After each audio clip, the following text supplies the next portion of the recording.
Today on Clearing the Clutter Inside and Out, we are talking about organizing tips. Have you decluttered and become stumped when it came to organizing your space? Looking for tips to stretch space?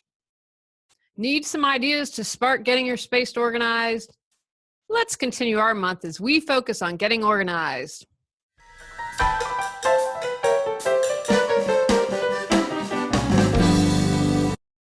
Ready to clear your clutter and share your gifts with the world? Every Tuesday at 1 p.m., join award-winning professional organizer, author, and certified life coach Julie Caraccio on Clearing the Clutter Inside and Out, as she teaches you how to navigate the waters to declutter your life. Julie Caraccio destroys the box and examines clutter in all areas: physical, mental, emotional, spiritual, energetic, relationships, health, finances, and more.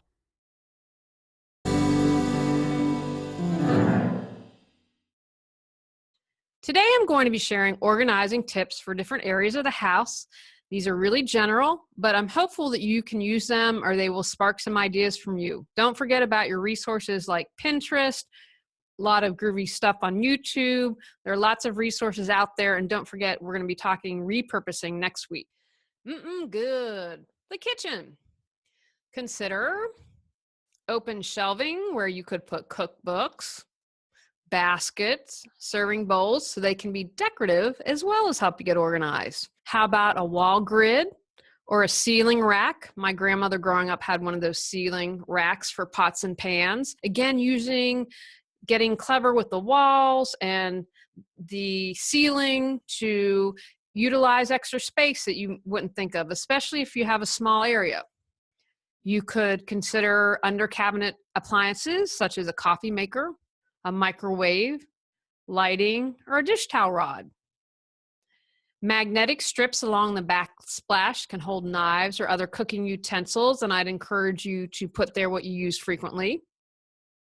If you have a super small kitchen, you could consider getting a cart that had a cutting board or butcher block top and had cabinet space, so you could have something portable for food preparation that you could store, perhaps say if you have a larger dining room, and that you would have space to store it in there.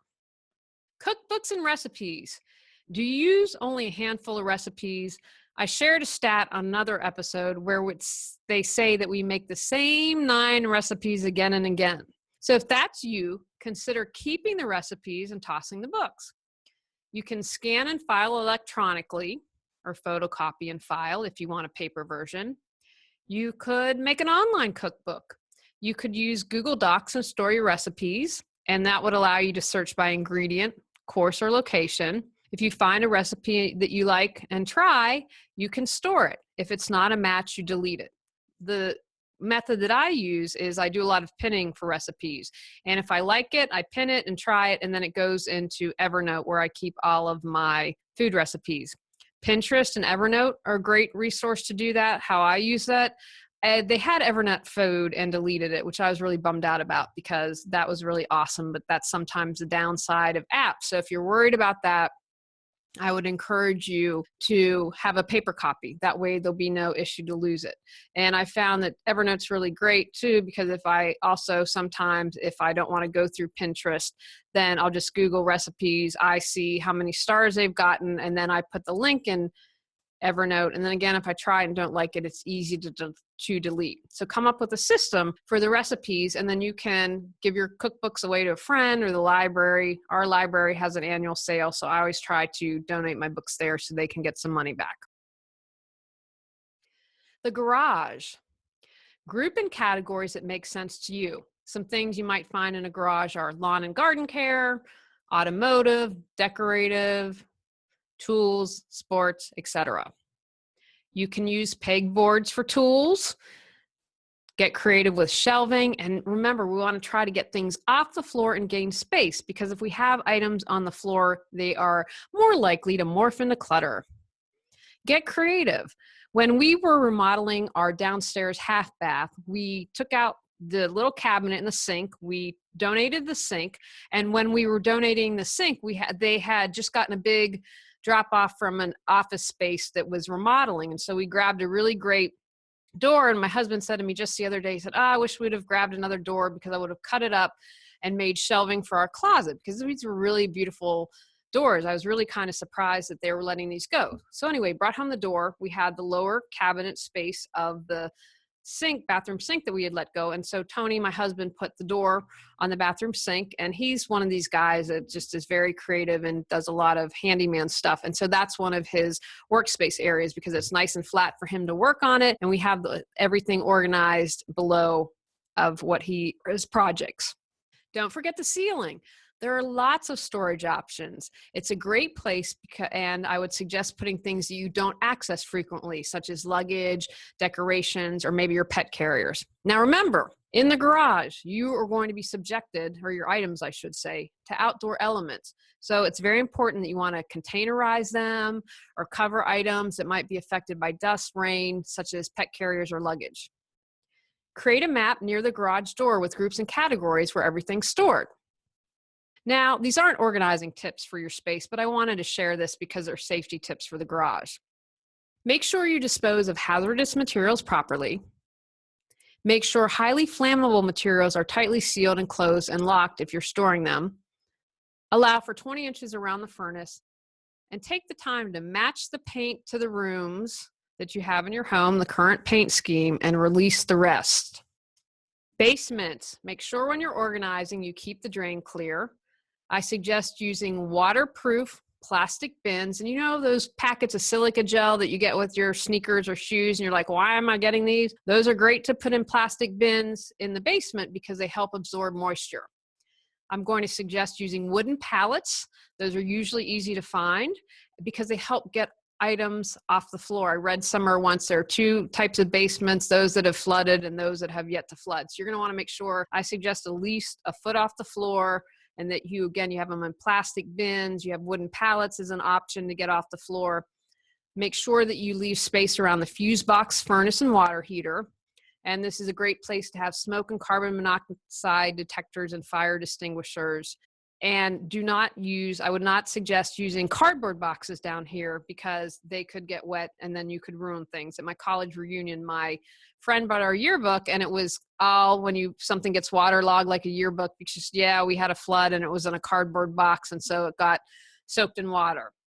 Here is also a great place where you can utilize wall space, again, putting shelving or something. It might be more of a challenge to use ceiling space. One, you might have beams, so you might not have complete ceiling space, but depending on if you would drill into something, you just need to make sure what the difference is, and maybe something that's not too heavy because you might not have a lot of space to be able to drill in.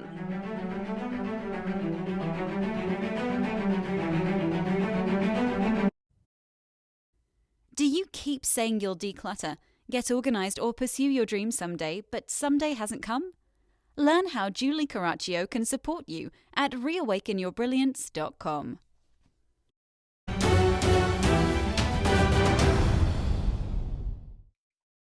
Bathroom. Keep flat surfaces clear because this is a place in the bathroom, especially if you have more than one person, where things can really easily get cluttered. Don't forget to get rid of expired meds, but don't flush them down the toilet. See if your town has a turn-in day. And I'd encourage you not to store extra supplies here when you're getting organized. Use the vertical space. You've probably seen something that you can put behind the toilet. That is going to give you much more space. You can use something in the shower to store your shampoo and your conditioner and your body soap so that you don't need to have all those big containers in there. You can use baskets and pull out. I love the pull out baskets that you can use in little cabinets for space. And again, shelving is something you can get creative with. Use a mirror that is also a cabinet, a medicine cabinet, so you have room to store things there as well. Closet. Look at adjusting shelves. Maybe with a little adjustment, you will create space. Utilize your doors and walls. I have a hanging shoe rack behind the door that was left by the people who I purchased the house from. You can also store items underneath your bed. However, that's bad feng shui, but I just throw that out there as an option. If you adjust the shelves, also look at repositioning or removing rods. Again, just doing some configuring and tweaking might create more space. If you have a lot of clothes, considering storing off-season in another room or closet, and then that way you'll have enough room for what you're wearing currently. Check out those slim hangers because they can also create extra space for your clothes. Or perhaps you have room for a container on the floor to store items. These aren't rooms or area, but these are other tips that I have found are useful for clients. Gifts. Create a gift shelf. There's no more stress over last minute shopping, and your time and money are spread out over the year. Find one consistent place to store. We talked about that in last week's episode, finding one consistent home. It could be under the bed, in a linen closet in the attic. Boxes of uniform size come in handy for easy storage and stacking. Keep some type of inventory so you know what you have in your boxes. Re-gift, but make sure you write down who gave it to you. You don't want a Seinfeld moment. This way, if you create a gift shelf, you can be on the lookout throughout the year at flea markets, yard sales, estate sales. At the beginning of the year, determine all the birthdays, anniversaries, etc., occasions that you need to buy for. Create separate lists for people and occasions. Write down the gift ideas, sizes, hobbies, and the year, and a monetary limit. Don't forget that. If we write a limit, we won't overspend. Keep the master gift list in your purse or wallet. Go through your list at the beginning of the month. And if you always have that on you, or if you want to keep it in an app, you're at the yard sale, be like, oh my gosh, Susie would love this, and you can pick it up. Get out the door quickly. Create an area for everyday items such as mail. If you have a family, create an area for each child so they put their coats, backpacks, etc. A location for borrowed items such as library books or movies. Have often used items in easy reach. It's easier to put mail into an open cubby than a drawer. Have an open mailbox system. You have a label slots for permission slips, bills to be filed, etc. If you have younger kids, put their name or pictures for labels, and you want storage that's easy reach for them. If they can shove something on the shelf, you have a better chance of keeping it neat. Hooks for kids, coats, and etc. at their level. Make it easier for the kids. The easier it is, the more likely they are to do it. I suggest having higher rows and hooks and cubbies for adult gear, paperwork, and anything that's out of season. Don't forget the pets. Have an area or hooks for leashes, waste pickup, and cleanup. I also suggest having near the door a recycling bin or a trash can for whatever you need to throw out. Organizing a family calendar. Have everyone's activities, appointments, and meetings on one central calendar. Use different colors to differentiate between different family members. If you have a physical calendar, consider having a pocket to store permission slips, invitations, and your colored pens to write. You do it electronically, designate an area where you can easily find the invitations, permission slips, etc. Add invitations and appointments as soon as you decide yes. Also encourage you schedule family nights, date nights, you nights. These are flexible from week to week, but write them down on the calendar. Make these a keep at all cost appointment. You want to be organized, you want to have a decluttered mind, you want to be well rested considering adding these appointments. You can use something like Widgeo, which is an online calendar, or Google Calendars if you want to go electronically. Some tips for family health records. Have vital records on all your family and pets. Create a medical reference file that include the birth date, doctor's names, and phone number insurance that's current. Compile a list of current health, allergies, including food, major health issues, and surgeries and medical history. Include prescription and over-the-counter meds, dietary and herbal supplements, and vitamins and minerals. For each, give a name of the doctor who prescribed, why you're taking it, how much, and any special instructions. Finally, some general organizing tips. Have less stuff coming into your living space. If you don't own it, you don't have to organize it. Have a place for everything, your bills, your mails, whatever is necessary for you to keep around. Say no to hand-me-downs, reading materials, beauty samples, whatever your clutter kryptonite is. Learn where you are challenged and where you tend to collect and what clutter it is that you correct. When you're aware of that, you can start to solve it and not bring it in the home. Simplify, simplify, simplify.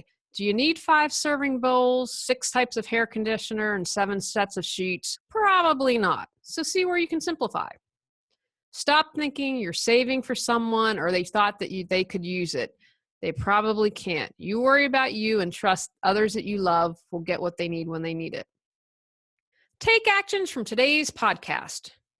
Group your items into categories that make sense to you and how you would go to retrieve it. Look to stretch or create space by moving rods or shelving. Create more space by utilizing wall or ceiling space. Stop it before it starts. If you don't buy it, you don't have to organize it. In our bonus episode next month, we'll talk to a woman who changed her life by getting organized. Go out, clear the clutter to create the life you choose, deserve, and desire. Ready to live a more joyful and fulfilling life? Sign up for our newsletter at reawakenyourbrilliance.com and receive a free copy of 10 Steps to Clearing Clutter Inside and Out. If you enjoyed today's episode, please rate and review Clearing the Clutter Inside and Out. See you next Tuesday at 1 p.m.